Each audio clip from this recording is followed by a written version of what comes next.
Cambodia and Thailand, two neighbors with a long, complicated past that feels more like a never-ending tug-of-war over a backyard fence.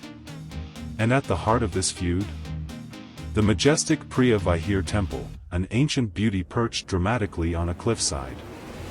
Back in 1962, the International Court of Justice stepped in and ruled that the temple belongs to Cambodia. But Thailand? Yeah, they weren't exactly thrilled. What followed was anything but peaceful. The land around the temple became a flashpoint, turning deadly in 2008 and again in 2011. Soldiers lost their lives. Villages went up in flames. Tensions? Through the roof. So, why all this chaos over a temple? It's not just about the stones, it's about centuries-old grudges dating back to the Khmer Empire, mixed with today's national pride and power politics. Thailand flexes its military might, while Cambodia relies on its international friends to stand tall. And now, even in 2025, things still haven't calmed down. Border clashes still erupt, and the world is watching closely. But here's where it gets even more interesting. Cambodia isn't standing alone.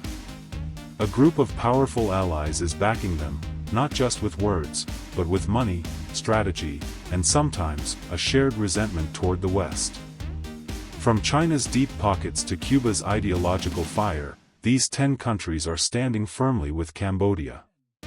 Stick around, because we're diving into who these countries are, why they've taken sides, and what it all means for global power moves. Keep watching. Number 10, Venezuela. Now this one's loud. Venezuela isn't just quietly backing Cambodia, they're practically shouting from the rooftops. Why? Because Thailand's close friendship with the US rubs them the wrong way. All those joint military drills and bases? Yeah, Venezuela sees that as classic imperialism, and Cambodia? Well, they see it as a scrappy underdog standing up to the so-called empire. For Venezuela, it's more than politics, it's personal. They cheer Cambodia on like rebellious fans at a global showdown. We're talking moral support, strategic pep talks, and yes, even some discounted fuel thrown into the mix. Sure, Thailand's wealthier and stronger on paper, but Venezuela is betting big on grit and resistance. To them, this temple standoff isn't just about ancient stone walls, it's a perfect stage to wave their anti-West flag. Cambodia gets a morale boost and maybe some oil perks. Venezuela gets to broadcast its defiance on a whole new front. This alliance? It's raw. It's emotional. It's two struggling nations flipping the bird to a US-aligned neighbor they think is way too cozy with Washington. And together, they're turning this border feud into something much, much bigger. Number 9, Cuba. Cuba's love for Cambodia? Oh, it runs deep, old school deep. We're talking all the way back to the 1980s. And even now, in 2025, the connection's still strong. They've traded rice for doctors, and here's a wild fact. When things got heated in 2011 and bullets were flying near the Thai border, Cuba actually sent medics to treat wounded Cambodian soldiers. Under fire. Let that sink in. So why does Cuba back Cambodia so fiercely? One word, ideology. They see Thailand as a US sidekick, flashy, rich, and too friendly with the West. That Guantanamo energy? Yeah, Cuba wants none of it. Instead, they see Cambodia as the little guy standing up to the big powers, and that's the kind of fight Cuba lives for. It's not about military might, it's about heart, history, and sticking it to the empire. Cuba shows up with morale, medical aid, and chants of Viva la Revolution. They may not send tanks, but they send a message: we stand with those who resist. To Cuba, the temple standoff is more than a border dispute, it's a symbolic battleground. Cambodia gets much-needed support. And Cuba? They get a global mic to call out Western influence, loud and clear. It's the classic underdog versus the golden child. And Cuba's making sure the world knows whose side they're on. Number 8, Belarus. Now this one's unexpected. Belarus shows up like the wild card nobody saw coming. No deep history with Cambodia, no cultural ties, yet somehow, by 2025, they're trading everything from guns to tractors. And get this, Belarus even shipped over a batch of old Soviet tanks in 2023. Outdated? Maybe. Dangerous? Absolutely. So what's in it for Belarus? Simple.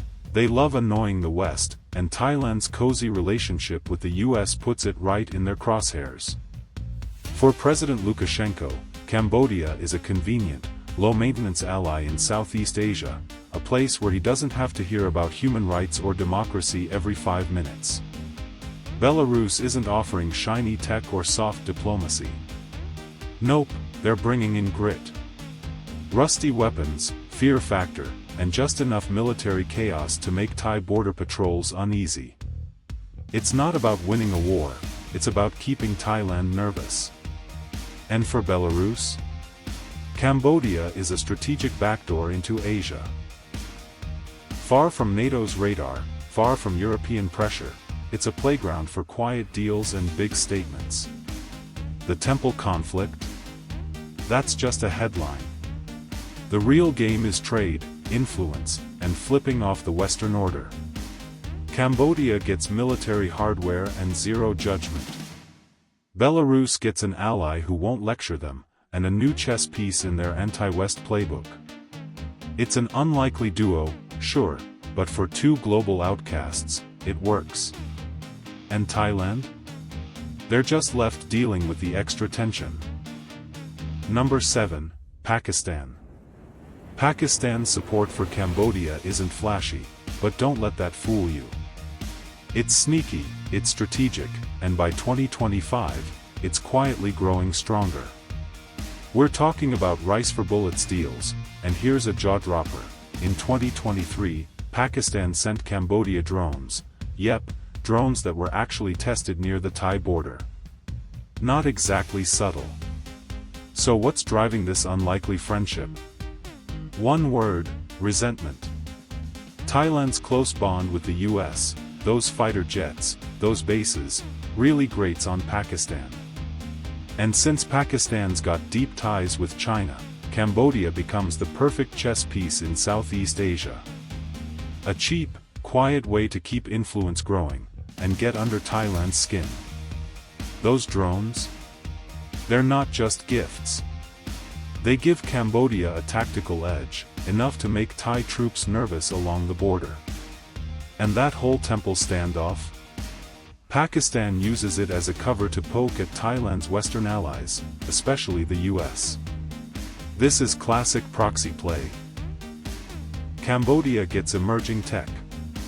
Pakistan gets a foothold in the region, a place to test moves, irritate India from afar, and quietly counterbalance US power. It's not about shouting from rooftops, it's low-key, backroom deals, the kind that shift regional dynamics without firing a shot. Together, Cambodia and Pakistan are becoming this scrappy underdog team, subtly building power right under Thailand's polished, Western-aligned nose. Number 6, Myanmar. Myanmar and Cambodia? Think of them like tough cousins, not perfect, not squeaky clean, but when the neighborhood bully, aka Thailand, gets loud, they've got each other's backs. Both are Southeast Asian underdogs, both have tangled pasts, and, here's the kicker, they've got plenty of dirt on each other's politics. But instead of tearing them apart, that messiness actually keeps them close. And here's your shocking fact, in 2023, Myanmar was caught smuggling weapons across the border to Cambodia. Quiet, off-the-books stuff. Why? Because both countries have one thing in common, they're tired of Thailand pushing them around. From refugee conflicts to military posturing, Thailand's flex has rubbed them the wrong way for years. By 2025, Myanmar's ruling junta sees Cambodia as more than a neighbor, it's a strategic buffer. With Thailand focusing on both borders now, Myanmar buys itself breathing room. In return, Cambodia scores with cheap rice and a little off-the-record military backup. It's not about big headlines, it's about gritty survival. Thailand's got the Western cash, the big guns, and the spotlight. But Myanmar and Cambodia? They've got each other, and they're moving quietly, making shadow deals and cheering each other on in the background. When the temple tensions rise, Myanmar doesn't just watch, they root for Cambodia, hoping Thailand stumbles. It's a subtle game, but one built on shared enemies, whispered trades, and an unspoken truth: we're in this mess together. Thailand may be the golden child, but these two? They're the scrappers, and scrappers don't play by the rules. Number 5. North Korea. This one straight out of a spy thriller. North Korea and Cambodia have had this strange, almost creepy bromance going since the 1970s. Yep, way back. And it goes deep. Kim Jong-il even built Cambodia's Hun Sen a personal palace. That's not just friendship, that's dictator-to-dictator loyalty. And here's your jaw-dropper. In 2022, North Korea was caught sneaking missile parts into Cambodia, busted by none other than UN surveillance. So why all this secret support? One word: revenge. Thailand's alliance with the US, those shiny airbases and F-16s, make North Korea see red. By 2025, Pyongyang is quietly slipping weapons, military trainers, and who knows what else into Cambodia. It's stealthy. It's sinister. But it's also strategic. North Korea doesn't want Cambodia to just survive, they want it to bite back. And let's not forget, Thailand has backed sanctions against Kim's regime. So this isn't just business, it's payback. Cambodia gets cut-rate arms and military help under the radar. North Korea gets a rare ally in Southeast Asia, one that doesn't flinch at shady deals or dirty politics. The temple standoff? North Korea's eating popcorn and rooting for Cambodia, not just out of friendship, but to poke Thailand right in the pride. It's not about borders. It's about sticking it to the West, flipping off global norms, and keeping that old-school Cold War energy alive. Thailand may be the polished golden boy in the region, but Cambodia and North Korea?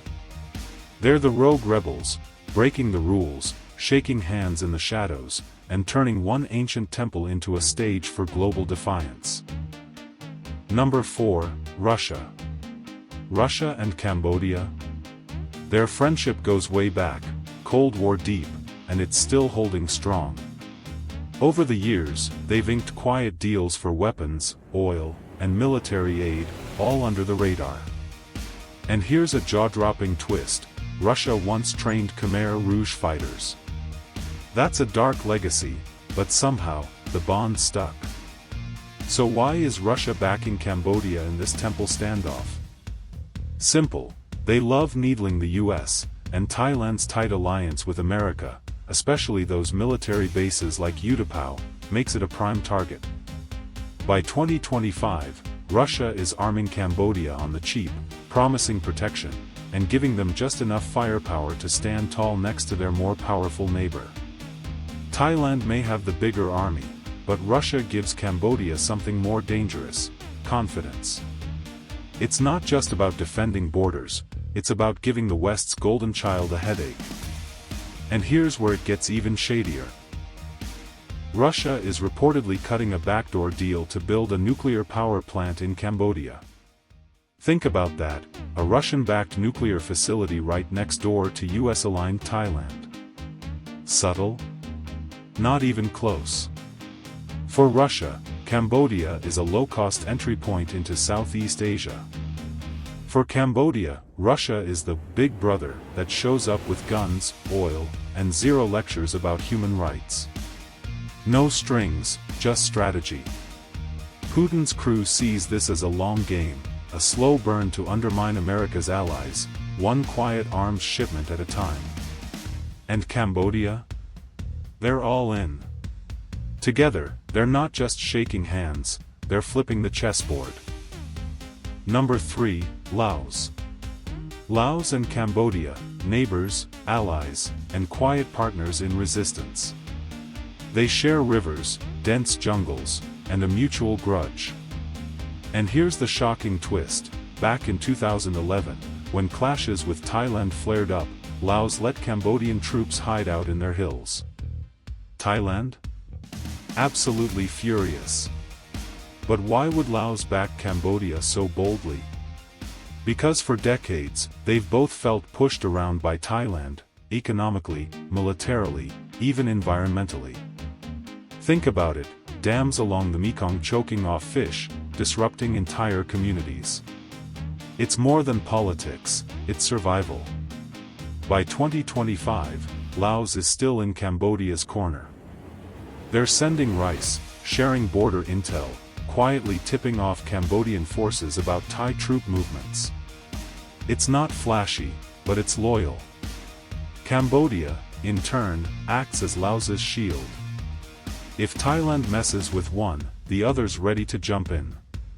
Sure, Laos is smaller, and their army's no match on paper. But together? They're unpredictable. Tougher than they look. The temple dispute? Laos may not shout from rooftops, but they give Cambodia the nod. They know exactly what it feels like to be pushed aside by a bigger, richer neighbor. This isn't just about borders or pride. It's about two underdogs clinging together in a region where alliances can shift overnight. Laos gets security. Cambodia gets unwavering support. Both refuse to play little brother to Thailand anymore. It's not loud. It's not in the headlines. But it's real, those quiet, "we've got your back" moves that keep Thailand looking over its shoulder, and definitely annoyed. Number 2, Iran. Now here's a pairing that raises eyebrows: Iran and Cambodia. They don't share a border, a culture, or even much history, but what they do share: a burning hatred for Western influence. And in 2025, that's more than enough to build a sneaky, powerful alliance. Here's the shocking part: in 2024, leaked documents revealed Iran's Revolutionary Guard had quietly offered to train Cambodian troops. Yes, boots on the ground, whisper in the dark kind of support. Add to that secret cash transfers, shady oil deals, and you've got a full-blown shadow pact. So why does Iran care? Because backing Cambodia is a cheap and clever way to jab at the US, which props up Thailand with military drills and defense deals. Iran sees Thailand as the poster child of American influence, a Buddhist monarchy with Western military swagger, and that makes it enemy by association. Cambodia, meanwhile, is small, desperate, and fiercely anti-West when it needs to be. A perfect underdog for Iran's global agenda. Iran gets a distant friend who won't ask questions. Cambodia gets weapons, fuel, and a voice in its corner screaming, "Resist the empire." But don't be fooled, this isn't really about that ancient temple. For Iran, it's personal. It's revenge. Every drone, every whispered threat, it's all part of a slow burn strategy to destabilize America's allies wherever they exist. Cambodia may be poor, but its desperation makes it loyal. And Iran? They're betting that's all they need to stir the pot in Southeast Asia, and remind the world they're still in the game. Number 1, China. No surprises here, China is the big boss behind Cambodia. And they're not even trying to hide it. Billions have poured in over the years: roads, dams, ports, classic Belt and Road money moves. It's turned Cambodia into China's loyal sidekick in Southeast Asia, and a direct counterweight to Thailand. But China's not just building bridges, they're handing out military gear too. Tanks, helicopters, and here's the bombshell: China has secretly built naval bases inside Cambodia, with eyes locked on the Gulf of Thailand. Yep, Beijing isn't just investing, it's positioning itself to dominate. Why the tension with Thailand? It's simple. Thailand's too close to the US joint drills, arms deals, cozy diplomacy, and China hates it. Cambodia, on the other hand, is cheap, willing, and led by a government that's all in on Beijing's cash. By 2025, China's grip has only gotten tighter. Skyscrapers rise across Phnom Penh, Chinese signs flood the streets, and the Cambodian elite roll out the red carpet for their biggest backer, while Thailand fumes from across the border. This isn't just economic partnership, it's a full-blown power play. China wants control of trade, resources, territory, a region that salutes Beijing, not Washington. Cambodia? It's the perfect pawn. Poor, dependent, and happy to say yes to whatever China needs. And Thailand? With its shiny army and US friendships? It's a thorn in China's side, so this alliance with Cambodia? It's more than just friendship. It's a strategic, calculated middle finger to Thailand, and the entire American-led world order.